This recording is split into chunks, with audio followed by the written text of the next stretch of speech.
வைகோ வந்து எந்த அளவுக்கு திமுக பத்தி விமர்சனம் பண்ணார், எந்த அளவுக்கு ஸ்டாலின் பத்தி விமர்சனம் பண்றாரு, அதெல்லாம் கேட்க மாட்டேங்கிறீங்க.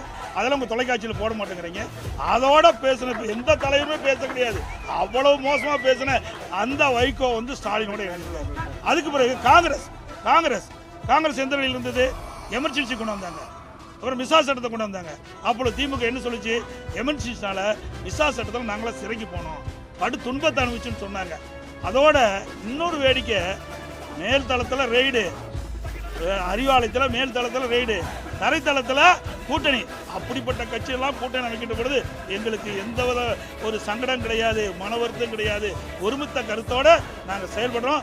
ஊழலாட்சி, வாரிசு அரசியல், குடும்ப ஆட்சிக்கு முடிவு கட்டிக்கிட்டதாக ஒன்றாக இணைந்திருக்கிறோம். நியோமேட்டின் ஹேர் குரோத் லோஷன். இது சாதாரணமான ஹேர் ஆயிலை விட பல மடங்கு வேகமா ஊடுருவி முடி கொட்டுறது, அடர்த்தியின்மை, சிறுவயது வழுக்கை போன்ற பிரச்சனைகளை தடுத்து முடி அடர்த்தியா வளர உதவுது.